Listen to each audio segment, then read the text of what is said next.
여러분, 꼰대가 뭔지 아십니까? 이 단어가요, 사실 최근에 와서 좀 의미가 바뀌었습니다. 원래는 나이 많은 남자를 일컫는 은어였어요. 근데 최근에는 자신의 어떤 그런 구태의연한 사고방식을 남에게 강요하는 그런 사람들을 가리켜서 꼰대라고 합니다. 근데 누가 꼰대인가요? 잘 모르죠. 뭐 명확한 기준이 있는 것도 아니고. 근데 이제 제가 무슨 글을 읽다가 꼰대의 자가 진단법 뭐 이런 게 있더라고요. 그래서 제가 그 몇 가지인데 한번 말씀드려 볼게요. 첫 번째는 듣는 시간보다 말하는 시간이 길다. 어떻습니까? 남 생각하지 마시고 자기 생각하세요. 두 번째, 상대방의 말이 끝나지 않았는데 하고 싶은 말이 계속 떠오른다. 막 말을 참기가 힘든 거예요. 말 끊기도 하고 막. 세 번째, 이미 한 말을 3번 이상 반복한다. 네 번째가 중요한데요. 위의 사실을 본인만 모른다. 3번을 했는지 4번을 했는지 나는 모르기 때문에 계속 반복하는 거예요. 자, 그러니까 꼰대라고 하는 것이 사실 말을 많이 하는 거랑 관련이 있는 거잖아요. 근데 사실 말을 많이 하는 이유는 뭐냐면 듣고 있지 않기 때문입니다. 들으려는 마음이 없기 때문이에요. 그 사람이 뭘 말하려고 하는지 관심 있거나 그것을 들을 마음이 없기 때문에 계속 내 이야기만을 계속 하는 것이죠. 근데 그렇게 우리가 듣지 않고 말을 계속하면요, 서서히 내 주변 사람들이 없어지기 시작합니다.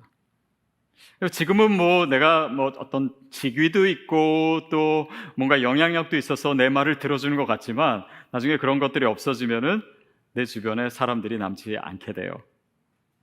또 어떤 분은 집에 가면 자기를 반기는 건 강아지밖에 없다라고 생각하신다면 어쩌면 내가 듣는 거에 서투른 것이 아닌가 한번 생각해 보셔야 됩니다. 또 저 같은 경우는 신방 같은 데 이렇게 가서 테이블에 앉으면요, 성도님들 지금 다 그렇진 않은데 되도록 제 앞자리를 피하려고 하는 그 분위기를 제가 감지해요. 내가 꼰대가 되어가고 있나? 내가 말을 너무 많이 하나? 한 번쯤 생각해 봐야 됩니다. 물론 다른 이유도 있을 수 있겠지만요. 어떤 시니어 분들은 내가 제일 두려워하는 게 사실 꼰대 소리 듣는 거다. 그 말은 뭐예요? 내가 어떤 그런 자기 생각 또 자기의 경험 이런 것들을 너무 과대하게 생각하는 나머지 사람들이 이제는 내 말을 듣기 싫어할까봐, 그래서 젊은 사람들로부터 소외될까봐, 그들과 말을 섞지 못할까봐, 그러니까 이 꼰대라고 하는 그것에 대한 두려움은 외로움에 대한 두려움과 사실은 연결되어 있습니다. 근데 왜 사람들이 듣기를 이렇게 힘들어할까요? 또 왜 안 들을까요? 물론 거기에는 정말 많은 이유가 있을 겁니다. 근데 그 중에 한두 가지만 생각해 보면, 듣지 않는 이유는 많은 사람들이요, 자기 외에 다른 사람에게 별로 관심이 없어요. 그러니까 듣는다라고 하는 거는 사실 굉장히 에너지가 필요한 거잖아요. 그리고 주의 깊게 들어야 되고, 근데 그 힘을 쓰질 않는 겁니다. 왜 쓰지 않냐면, 또 많은 경우에는 어떤 분들은 특히 이제 정서적으로 건강하지 못할수록 대화할 때 다른 사람이 뭘 얘기하는 것보다도 저 사람들이 나를 어떻게 볼까? 내가 이렇게 말하면 나를 어떻게 생각할까? 어떻게 느낄까? 거기에 온통 관심이 집중되어 있기 때문에 다른 사람들이 뭐라고 얘기하는지 귀에 들어오지를 않는 거예요. 그러니까 나에게만 더 집중하게 되고 내 중심적이 될 수밖에 없는 가운데 남의 얘기가 들리지 않는 것입니다. 우리는 보통 이렇게 어떤 분이 이제 유머 감각이 굉장히 뛰어나거나 이렇게 재밌게 얘기하면은 저 사람 참 매력적이다, 저 사람 참 인기 많다, 좀 부럽다, 뭐 이런 생각 하지 않습니까? 근데 사실은 그렇게 재밌게 얘기하는 분보다도요, 훨씬 더, 그러니까 소통을 연구하는 사람들에 의하면 재밌게 말하는 사람보다 잘 들어주고 내 얘기에 관심 가져주는 사람들이 오히려 더 매력적이고 더 인기가 많대요. 사실 뭐 재밌게 얘기하는 분도요, 저도 최근에 그런 분들 만난 적이 있었는데 진짜 이렇게 많이 웃기세요. 근데 진짜 한 10가지를 얘기하면 10가지가 다 웃기진 않고 그 중에 한 뭐 6, 7가지 웃게 되는데 나머지는 어떻게 하냐면 제가 웃어야 되더라고요. 그러니까 리액션을 해야 되니까 만나고 나서 왠지 피곤했어요. 그랬더니 내가 그 사람에게 반응하느라고 힘들었구나 이런 생각도 했어요. 근데 내 얘기를 들어주는 사람, 정말 내 말에 귀를 기울여주고 나에 대해서 정말 궁금한 것이 많은 사람과 있으면요, 시간 가는 줄 모릅니다. 그러니까 거기에서 눈가를 좋아하게 되고 또 매력적으로 느끼게 되는 것 같습니다. 두 번째는 왜 우리가 다른 사람의 얘기를 안 듣냐면, 내 생각이 옳다라고 생각할 때 남의 얘기를 잘 안 들어요. 어떻게 보면 소신이 강한 걸 수도 있고, 또 지혜롭다라고 얘기할 수 있고, 또 스스로 내가 경험이 많다라고 얘기할 수도 있는데, 듣는 사람은 그렇게 생각하지 않을 경우가 참 많습니다. 그러니까 자신은 그냥 남의 의견은 중요하지 않아요. 내 얘기가 중요하다, 계속 얘기해요. 그러나 사람들이 듣지 않아요. 그럴 때 여러분, 사람들 눈을 잘 봐야 됩니다. 저 사람 눈에서 영혼이 빠져나가고 있나 아닌가를 잘 관찰해야 돼요. 우리 MC 모임할 때도 마찬가지예요. 내가 이 얘기를 혼자 독점하고 있다면 사람들의 눈을 확인해 볼 필요가 있습니다.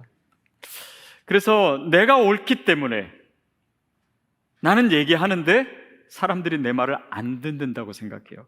저 사람이 오히려 더 원망스럽고, 저 사람은 귀를 닫은 사람이야 라고 생각하지만 스스로를 생각하지 않아요. 마치 이런 설교를 하면요, 우리는 제일 먼저 내가 떠오르는 것이 아니라 주변에 말 많은 사람 떠오르고 내 말을 안 듣는 사람 떠오르고 그 사람에게 적용하고 싶고, 아니에요. 우리는 그것을 내가 어떻게 내 삶에 적용하고 살아낼 것인가를 고민하기 위해서 이 자리에 있는 것입니다. 그래서 그렇게 자기 주장만을 하는 사람들을 가리켜 성경은 지혜롭지 못하다고, 미련하다고 얘기해요. 잠언 18장 2절 말씀 같이 읽을게요. 시작. 미련한 자는 명철을 기뻐하지 아니하고 자기의 의사를 드러내기만 기뻐하니라. 명철을, 하나님의 지혜를 구하지 않고 자기의 의견만, 자기의 주장만, 내 생각만 강하고 옳고 이것이 전부라고 생각하는 한 우리가 주님 앞에 지혜로울 수가 없습니다. 오늘 본문 말씀은 이것을 좀 더 구체적으로 우리에게 가르쳐주고 있어요. 그래서 오늘 본문 말씀 19절 말씀 다시 한번 읽겠습니다. 시작. 내 사랑하는 형제들아, 너희가 알지니 사람마다 듣기는 속히 하고 말하기는 더디하며 성내기도 더디하라. 먼저는 듣기는 속히 하고, 이 말은 문자 그대로 그냥 듣는 것을 빨리 해야 된다라고 하는 의미가 아닙니다. 속히 들으라라고 하는 것은 말하는 것보다 듣는 것이 더 중요하다라고 하는 것이에요. 듣기 위해서 더 노력해라, 애써라 라고 하는 것입니다. 왜냐하면 거기에는 많은 이유들이 있어요. 그런데 우리가 듣는 것이요, 사실은 말하는 것보다 더 파워풀합니다. 그것이 또한 말하는 것이 될 수 있어요. 제가 최근에 다녀온 MC 모임이 있는데요, 그 모임에 갔더니 MC 멤버들이 무슨 얘기를 하냐면, 우리 MC 리더님은 말을 안 하세요 하시는 거예요. 근데 뭐라고 하냐면, 우리 MC 리더는 딱 2번만 말하신대요. 시작할 때 시작하자고, 마칠 때 마치자고 하고, 그리고 나머지는 그냥 다 들으시는 거예요. 근데 제가 놀란 것은 이 MC 멤버들의 압도적인 지지와 존경을 그 MC 리더가 받고 계세요. 그러니까 뭔가 우리는 도움을 주기 위해서 얘기를 한다고 하지만 사실은 들어주면서 그 사람이 뭔가를 듣는 사람에게 받고 있다는 거예요. 저는 그분 생각하면서 이 동화 소설이 생각났는데요, 이 독일 작가 마헬 엔데라고 하는 사람이 쓴 모모라고 하는 소설입니다. 이 소설에 보면 뭔가 이렇게 내세울 것도 없고 별 볼 일 없는 한 소녀, 말라깽이 한 소녀 모모에게 그 동네 사람들이 계속 모여듭니다. 줄을 서요, 그 아이를 만나기 위해서. 근데 이 아이는 뭘 하는 게 아무것도 없어요. 그냥 그 얘기를 주의 깊게 들어주는 거예요. 그러면 어른들도 그 아이에게 자신의 이야기를 쏟아내는 가운데 스스로 해결점을 찾기도 하고, 또 얘기를 하면서 울기도 하고, 그러면서 행복해지기도 하고, 그러면서 말도 별로 하지 않는 이 아이와 친한 친구가 된다라고 하는 이야기입니다. 듣는 것, 너희가 듣는 것은 속히 하라 라고 하는 것은 사실 그냥 우리의 일상의 삶 가운데, 관계 가운데서도 중요하지만 이것이 우리의 신앙에도 중요한 이유는 하나님이 들으시는 분이시기 때문이에요. 그렇죠? 하나님이 우리에게 말씀하신다도 놀랍지만요, 더 놀라운 건 하나님이 내 말을 들으신다라는 거예요. 제가 예전에 공부할 때 저의 논문을 지도해 주시던 그 교수님이 사실은 정말 유명한 분이셨어요. 그리고 정말 세계적으로도 널리 알려져 있고, 뭐 이분을 초청하기 위해서 정말 몇 년씩 기다려야 되는 그런 분인데, 한 달에 한 번씩 이제 제가 좀 써가면은 만나서 얘기를 하는데, 그분의 가르침을 받는다라고 하는 것도 사실은 저한테는 놀라운데, 그분이 저의 말에 귀 기울여주고 저의 말도 안 되는 얘기, 정리도 안 된 이야기들을 들어준다는 사실이 새삼 놀랍다라고 생각했던 적이 있습니다. 여러분, 하물며 세상을 만드신 하나님이, 세상을 다스리시고 이 세상의 주인이신 그 크신 하나님이 내 얘기를 들어주고 계신 거예요. 내 말뿐만 아니라 내 머릿속에 스치는 생각까지도 그분은 귀 기울이고 계세요. 나의 신음소리도 그분은 들으시고 거기에 응답하시기를 원하세요. 그러니까 그 하나님이 들으시는 분인데, 그분의 자녀인, 그분을 따르는 우리가 어찌 듣지 않을 수가 있겠습니까? 더욱이 그분은 우리를 더 잘 아시고 우리의 삶의 자리를 이해하시고 우리의 삶 가운데 우리의 호흡과 우리의 신음과 우리의 모든 것을 그의 몸으로 체험하시기 위해서 아들 예수 그리스도를 우리에게 보내주셨잖아요. 그렇죠? 그 성육신 자체가 하나님의 듣는 행위인 것이죠. 그래서 오늘 우리가 믿는 이 기독교 안에 하나님의 들으심과 또 오늘 우리의 들음이 서로 연결되어 있다라고 하는 것입니다. 다시 말하면 듣는다라고 하는 것은 단지 소리를 듣는 것이 아니에요. 단지 그냥 말을 이해하는 것이 아니라 그 사람의 호흡을 듣는 것이고, 우리의 존재의 축을 옮겨서 그 사람이 어떤 상황 가운데 있는지, 그 사람이 표현하고 있는 것과 표현하지 않는 것은 무엇인지, 말의 표현도 그렇지만은 이 비언어적인 표현은 무엇인지, 어떤 감정 가운데 있는지, 어떤 상황 가운데 있는지, 그 모든 것 가운데 들어야 그 소리가 들리기 시작하잖아요. 그러니까 이것이 경청입니다. 그 다음에 두 번째 표현은 뭐냐면 말하기를 듣기를 속히하고 말하기를 더디하며, 이렇게 표현되어 있어요. 이것은 말하기를 더디하라라고 하는 건 천천히 말하라 라는 것이 아니라 말하는 것을 스스로 절제할 수 있어야 된다, 또 정리할 수 있어야 된다라고 하는 것입니다. 사실 그래서 듣는 능력은요, 말하는 능력과 깊이 연관되어 있어요. 한 번은 제가 영국에 있을 때 제 친한 친구가 이제 미국에 있었는데 저에게 한 분을 소개해주고 싶다고 하더라고요. 그러니까 그분이 미국에서 학위를 이제 그 석사학을 마치고 박사학위를 지원하는데 영국에 아는 사람이 없으니 네가 좀 도와줄 수 있냐? 그래서 그러면 내가 도와주겠다고 그렇게 해서 했어요. 그분의 연락처를 받았어요. 근데 제 친구가 한 가지 저한테 주의사항을 주는 게 그분이랑 대화하다 보면 네가 거짓말을 해야 될 수도 있다. 그래서 그게 무슨 말이냐? 그랬더니 네가 대화를 해보면 안다 그러더라고요. 그래서 이제 전화를 했는데요, 이분이 진짜 말씀하시는 걸 너무 좋아하는 분인 거예요. 그래서 1시간이 가고 2시간이 가도 끊을 수가 없는 거예요. 말 중간에 껴들려고 해도 껴들 수도 없어요. 그래서 제가 할 수 없이 제가 어디 좀 가야 되는데 여기까지만 오늘은 통화해야 될 것 같습니다. 그리고 그 다음 통화할 때 계속 거짓말을 할 수밖에 없는 상황이 됐어요. 여러분 주위에 혹시 그런 분 있지 않습니까? 아니면 혹시 여러분은 어떻습니까? 어떤 분은 대화를 하는데, 얘기를 하는데 어떤 주제가 나오면 그것을 이 사람에게 설명하고 이해시키기 위해서 그 배경까지 다 설명해야 된다라고 생각하시는 분이 있어요. 굉장히 위험한 생각입니다. 예를 들면 우리 아들이 대학에 합격했다 이렇게 하면 될 것을, 이 아이 태몽은 뭐를 꺾고, 지난 20년 거를 다 설명하려고, 태몽은 뭘 꺾고, 내가 그때 뭘 먹었고, 이 아이가 유치원 때 무슨 상을 받았고, 초등학교 때 어땠고, 이거를 다 설명하려고 하면요, 듣는 사람이 고통스럽게 시작합니다. 근데 그것도 한두 번은 괜찮은데 그게 여러 번이 되면요, 도망가고 싶어져요. 그리고 질문 한 번 잘못했다가 거기 잡히면요, 막 30분, 1시간 이렇게 가야 되지 않습니까? 질문하는 것이 두려워져요. 그래서 이 말을 절제한다라고 하는 것은 사실은 말을 많이 하지 않는 것입니다. 물론 뭐 성격에 따라서 얼마든지 우리가 말을 할 수가 있지만 그 상황에 따라서 또 듣는 사람에 따라서 그것을 조절할 수 있어야 되겠지요.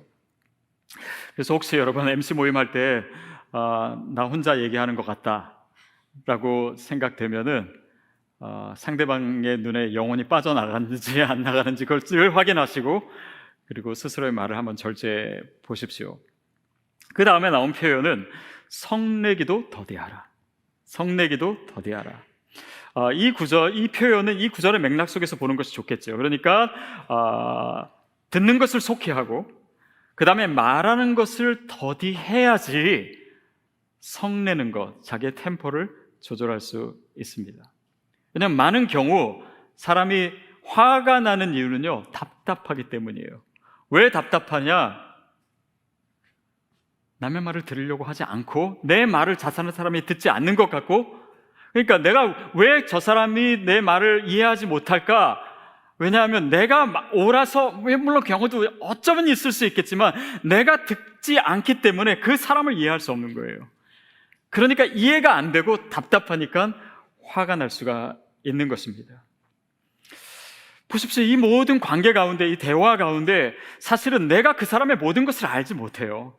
그 사람이 보는 것을 내가 다 보지 못합니다. 그 사람이 느끼는 것, 그 사람의 상황 내가 다 이해하지 못합니다. 그러나 우리는 반드시 그와 대화하기 위해서는 내가 보지 못하는 것, 내가 듣지 못하는 것, 내가 느끼지 못하는 것이 있다라고 하는 것을 인정하고 그리고 들어야 돼요.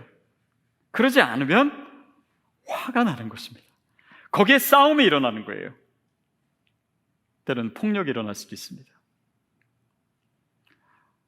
요즘 우크라이나 러시아 전쟁을 보면서도 그런 생각 많이 하지 않습니까?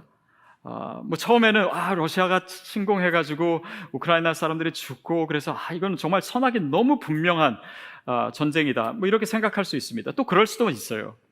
그런데 러시아는요, 러시아 나름대로의 논리를 가지고 있습니다. 그렇죠? 뭐 돈바스 지역은 원래 우리 땅이었는데 행정적으로 우크라이나가 뭔가를 잘못해서 거기에 있는 러시아 사람들이 더 고통을 당하고 뭐 이런 이유가 있다든지, 아니면 뭐 그 키이우가, 그러니까 우크라이나의 수도가 러시아와 그 모스크바가 그렇게 멀지 않기 때문에 전략적 요충지인데 우크라이나가 뭐 나토 가입하려고 하니까, 그러니까 러시아 사람들의 눈에 봤을 때는요, 나름대로 논리가 있는 것입니다. 뭐 크림 반도에 물을 대야 되는데 우크라이나 사람들이 막고 있으니까 뭐 그런 이유라든지 뭐든지 자기 논리는 있어요. 누구에게나 있습니다. 그러나 중요한 것은 듣지 않는 것이에요. 이로 인해서 수많은 사람들이 죽고 또 이 전쟁의 의미도 제대로 알지 못하는 사람이 전쟁터에 나가게 되고, 그리고 그 과정 가운데 뭐 각국 정상들과 아니면 우크라이나 지도자들과 수많은 대화들이 있었습니다. 있었음에도 불구하고 자기의 논리가 너무 강한 이상, 자기의 주장이 강하다면 그게 들리지 않는 것이에요. 이것이 여전히 오늘 우리의 관계와 공동체의 문제일 수 있습니다. 결국은 그런 결과들이 지금 상황에서는 정말 핵전쟁의 위협까지 우리가 생각해야 되는 위험한 상황으로 치닫고 있는 것입니다. 그러나 이 모든 것에서 중요한 것은 과연 우리가 들어야 되는 이유는, 물론 다른 사람들의 뭐 기분을 위해서 아니면 그런 관계를 위해서 다 좋습니다. 그러나 크리스찬이 궁극적으로 들어야 되는 이유는 우리가 듣는 가운데 하나님의 뜻을 발견할 수 있기 때문이에요. 왜냐하면 내 안에서 그 모든 음성이 나오지 않다는 것을 우리가 인정해야 되기 때문입니다. 그래서 오늘 20절 말씀을 우리가 대면해야 되는데, 20절 말씀 같이 읽겠습니다. 시작. 사람이 성내는 것이 하나님의 의를 이루지 못함이라. 내가 듣지 않고 내가 말을 많이 하고 내 주장이 강하고 내 생각으로 가득 차 있고 내 경험과 내 지식을 과대평가하고 그러는 가운데 성내고, 그 과정 가운데 우리가 하나님의 뜻으로부터 멀어질 수 있다. 그런 자들을 통해서 하나님의 뜻이 이루어지지 못한다라고 하는 것입니다. 여러분, 물론 우리가 다른 사람들의 의견이 다 맞는 건 아닙니다. 그렇죠? 그리고 내 주장을 해야 될 때도 있어요. 내 주장을 뭔가 더 분명하고 확실하게 주장하는 것이 우리에게 정말 필요합니다. 근데 그럼에도 불구하고 내가 얘기하고 또 뭔가를 주장할 때 거기에 하나님의 뜻은 무엇인가? 그것을 크리스찬은 항상 물어봐야 돼요. 또 내게 들리는 사람들의 말 가운데서도 물론 내가 그것을 다 수용하지는 못할지라도 그것을 들으면서 그 가운데 하나님이 뭔가를 말씀하려고 하시나, 아니면 이 상황 가운데 하나님의 뜻은 무엇인가는 우리가 계속 물어야 됩니다. 때로는 그 노력이 많이 필요해요. 저는 이번 설교를 준비하면서 사실은 제 자신을 굉장히 많이 돌아봤습니다. 그리고 내가 듣지 못했던 것이 정말 많았구나 많이 돌이켰어요. 그러면서 이렇게 제가 그러니까 못 듣고 이렇게 그런 기억들은 많은데 제가 잘 들은 적이 생각이 잘 안 나더라고요. 그래서 제가 어렵게 한 가지는 좀 쉽게, 그런데 한 가지는 어렵게 찾아낸 얘기가 있어요. 첫 번째 건 뭐냐면 제가 화산에서 하나님이 stop 하라고 하는 그 음성, 저는 그 당시에 그 음성을 들은 게 아닙니다. 근데 그 사건의 의미 가운데 하나님이 뭘 말씀하시려고 하셨는지 8개월 동안 매일 생각했어요. 하나님 도대체 뭘 얘기하시려고 그랬습니까? 그리고 뭔가 하나님께서 이런 해석을 주시면 제가 거부하려고 노력도 많이 했던 것 같아요. 그렇지만 하나님의 음성을 계속해서 들으려고 귀를 열어놓고 그것이 저의 훈련 과정이었고, 결국 그 음성을 붙든 결과로 하나님이 시드 교회를 이렇게 열어주셨잖아요. 그래서 제가 여러분을 만났습니다. 이게 하나님의 뜻이라고 저는 확실히 믿습니다. 또 한 가지는 10년 정도 된 일입니다. LA에서 한 교회에서 이제 저를 청빙을 했는데, 뭐 제가 지원하지도 않았고 또 제가 수락하지도 않았는데 이게 뉴스에 나가지고 좀 이슈가 된 적이 있어요. 근데 그때 제가 하나님의 뜻을 알기를 원했습니다. 그래서 사람들도 만나고 또 한국에도 갔다 오고 그랬지만은 뭐가 하나님의 정확한 뜻인지를 제가 잘 모르겠는 거예요. 그리고 이제 결정을 해야 될 날이 이제 내일입니다. 근데 오늘 밤까지 제가 제 인생에는 나름 중요한 결정이기 때문에 기도했어요. 그리고 그 다음날 아침에 일어날 때까지 답이 없었어요. 어떻게 결정해야 될지, 뭐라고 얘기해야 될지 제가 몰랐습니다. 그래서 제가 제 아내한테 마지막으로 물었어요. 여보, 내가 이 교회에 남는 거랑 아니면 그 교회로 가는 거 둘 중에 뭘 선택해야 나를 더 존경하겠냐고 물어봤어요. 그랬더니 제 아내가 뭐라고 하냐면, 나는 여보가 뭘 결정해도 여보의 의견을 존중하고 존경할 거예요, 그러더라고요. 근데 사실은 그 말에 되게 많은 의미가 있었어요. 그때 제가 여러분, 특별히 우리 가족들, 어머니, 저희 형제들, 제일 친한 친구, 또 저를 아는 많은 사람들이 많은 얘기를 해줬는데요, 한결같이 저를 정말 아끼는 사람들은요, 자기의 의견을 얘기하지 않더라고요. 네가 결정하라고, 네가 하나님께 듣게 결정하고 그 결정을 나는 지지한다고, 그걸 존중한다고. 그 외에 여러 사람, 너는 가야 된다, 안 가야 된다, 많은 이야기들이 있었지만은 사실 그 의미는 저에게 뭐냐면, 말을 하기보다 내가 어떻게 결정하는 그것을 격려하는 데 그들은 집중되어 있었어요. 그래서 제가 제 아내에게 한 번 더 물었습니다. 내가 어떻게 결정해야 여보가 조금이라도 더 나를 존경하겠냐고. 그랬더니 여기에 남아있으면 조금 더 존경할 것 같다고 그러더라고요. 그래서 제가 남기로 했습니다. 여러분, 오늘 설교의 주제는 아내 말을 잘 듣자가 사실은 아닙니다. 근데 저는 그 결정을 하는 가운데 정말 하나님의 음성을 듣는 훈련을 굉장히 혹독히 한 것 같아요. 그 과정 가운데 내가 뭘 내려놔야 돼, 내가 인간적으로 생각하는 건 무엇인지, 내 계산은 무엇인지, 나에게 유리하게 생각하고 내 인간적인 그런 계획과 이런 모든 것들을 철저하게 내려놓는, 다시 말하면 내 주장, 내가 옳다고 생각하는 것, 나에게 이롭다고 생각하는 그 모든 것을 철저하게 내려놓는 훈련을 시키셨어야 나에게 주님의 음성을 들려줄 수 있으셨구나, 그것을 깨닫게 됐어요. 그리고 그 자리까지 오니까 백지가 되더라고요. 원점이 되더라고요. 그리고 제 아내를 통해서 하나님이 점을 하나 찍어주신 것이 아닌가, 저는 그렇게 생각했어요.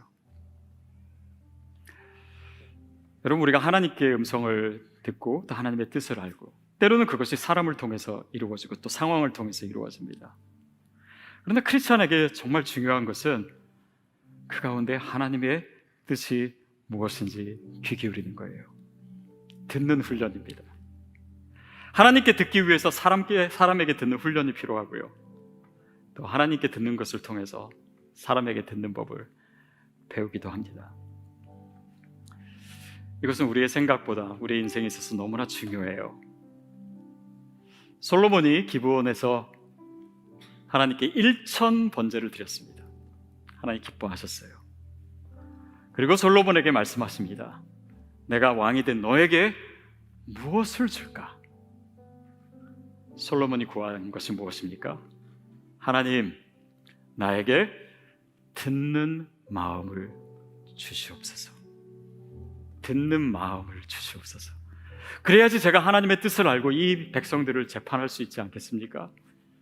그것이 바로 솔로몬이 이스라엘에서 가장 위대한 지혜자가 됐던 이유입니다. 여러분, 오늘 우리의 삶에 참 많은 소리들이 있습니다. 그러나 그 중에 제일 큰 거는 내 안에서 나는 내 소리인 것 같아요. 그것을 잠재우고 우리가 주님 앞에 서 있고 더 살아갈 때, 또 이것은 우리의 노력을 넘어서서 하나님께서 주시는 능력이고 또 은혜이고 선물이 아닌가 싶습니다. 그래서 오늘 우리가 이 말씀 앞에 서며 우리가 하나님 앞에 주님, 저에게도 듣는 마음을 주시옵소서, 그렇게 기도하는 저와 여러분이 됐으면 좋겠습니다.